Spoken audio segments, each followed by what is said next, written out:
নমস্কাৰ বন্ধু বান্ধৱীসকল, পুনৰ নতুন এটা ভিডিঅ'লৈ আপোনালোকক স্বাগতম জনাইছোঁ। আৰু আপোনালোকে চাই আছে মোৰ YouTube channel Tariful local farming. আৰু মই আজি আপোনালোকক জনাম যে এই মুৰ্গীখিনি আজি ফাইনেলি গোটেইখিনি বিক্ৰী কৰি দিছোঁ। আৰু বিক্ৰী কৰাৰ আগত এই ভিডিঅ'টো হৈছে বিক্ৰী কৰাৰ আগত, আৰু বিক্ৰী কৰাৰ সময়খিনিতে মই ভিডিঅ' বনোৱা নাই, কাৰণ বিক্ৰী কৰাৰ 15-20 মিনিটমান আগত এই ভিডিঅ'টো বনাইছোঁ। কাৰণ যেহেতু মুৰ্গীখিনি গোটাই বিক্ৰী হ'ব, বেপাৰী অলপ পিছত আহিব, আৰু গতিকে মই আপোনালোকক জনাম যে মোৰ কিমান টকা খৰচ হ'ল আৰু বিক্ৰী কৰাৰ পিছত মোৰ কিমান টকা প্ৰফিট হ'ল। তো বন্ধু বান্ধৱীসকল, এই পোৱালিখিনি মই প্ৰথম অৱস্থাত মই 10 কিলো প্ৰি-ষ্টাৰ্টাৰ দানা দিছিলোঁ।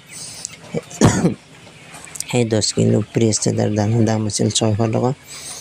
আৰু পোৱালিটো মই বাহিৰৰ পৰা কিনি আনিছোঁ। এইটো সোণালী মুৰ্গী বুলি কয়, অৰ্থাৎ এইটোৰ দাম লোকেল মুৰ্গীৰ দৰেই, আৰু বেংগলী লোকেল বুলিও কয় কিছুমানে।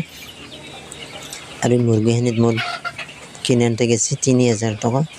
আৰু মই মেডিচিন ইহঁতৰ লগত মেডিচিন আনিছোঁ, মাত্ৰ 500 টকাৰে মেডিচিন আনিছোঁ, বেলেগ একো মেডিচিন আনা নাই, ইমান ভিটামিনো একো ব্যৱহাৰ কৰা নাই।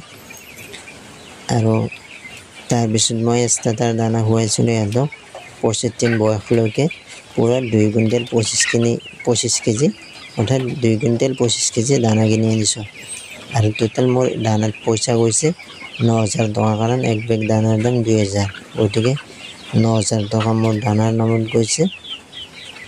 আৰু টোটেল মোৰ খৰচ হ'ল পোৱালি 3000, সৰু দানাত 600, আৰু মেডিচিন 500, আৰু পোৱালি 3000, আৰু ডাঙৰ দানাত 9000, টোটেল 13100 টকা মোৰ একদম একুৰেট খৰচ হৈছে। পূৰা 13100 টকা মোৰ খৰচ।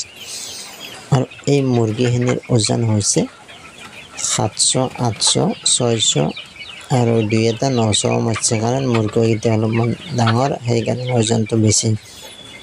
আৰু মই যদি গড়ে হিচাপ কৰোঁ, 90টা মুৰ্গী আছে, 90টা মুৰ্গীত 63 কেজি হ'ব লাগে, কিন্তু মোৰ টোটেল ওজন হৈছে 65 কেজি, অৰ্থাৎ 65 কেজি, 100-200 বেছি হৈছে, 65 কেজি ধৰি লৈছোঁ।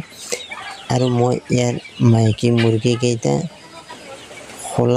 খোলাকৈ বিক্ৰী কৰা গৈছে, অৰ্থাৎ পোৱা গাহকৈ নিছে। আৰু এই পোৱা গাহক মই মোটামুটি 350 টকাকৈ বিক্ৰী কৰিছোঁ, কাৰণ মাইকী মুৰ্গীকেইটা নিছে সিহঁতে, মতাকেইটা নিয়া নাই, সেইকাৰণে মই দামটো বেছি লৈছোঁ।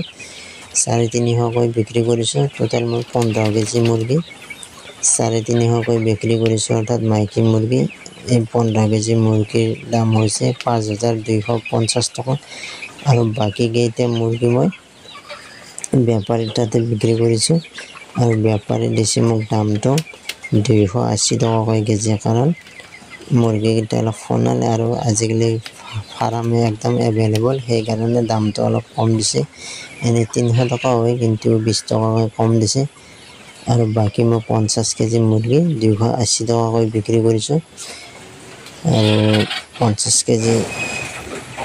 কেজি মুৰ্গীৰ দাম হৈছে 280কে 14,000।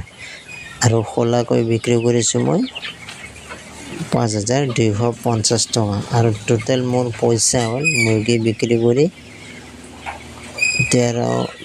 19,250, অৰ্থাৎ 19,250 টকা মই মুৰ্গী বিক্ৰী কৰি পাইছোঁ।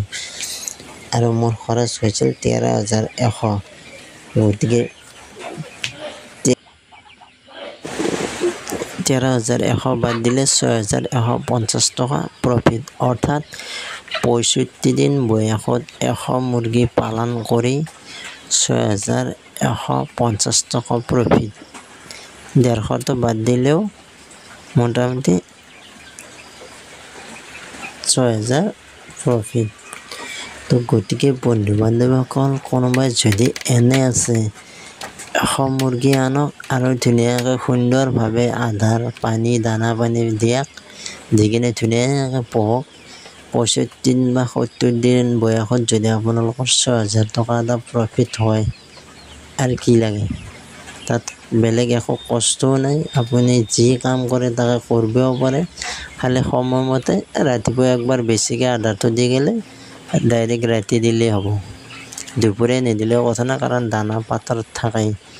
তো গতিকে বন্ধু বান্ধৱীসকল কোনোবাই যদি ফাৰ্ম কৰিব বিচাৰে, মুনমুন মুৰ্গী আনে, চাই লোকেল মুৰ্গী আনে।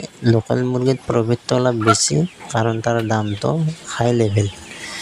গতিকে আপোনালোকে যোনে যি ভাল পায় তাকে কৰিব বিচাৰে। আৰু মই যদি 300কৈ বিক্ৰী কৰিলে কমচে কম 50 কেজিত আৰু 1000 টকা এটা প্ৰফিট হ'লহেঁতেন, তেতিয়া মোৰ 7000 টকা এটা ওলাল। তথাপি 6000 টকা ওলছি, একো টেনশ্যন নাই। তো গতিকে বন্ধু বান্ধৱীসকল আজি ভিডিঅ'টো এইখিনি আছিল। যদি ভিডিঅ'টো চাই ভাল পালে লাইক কমেণ্ট শ্বেয়াৰ আৰু চেনেলটো ছাবস্ক্ৰাইব কৰিব। Thank U.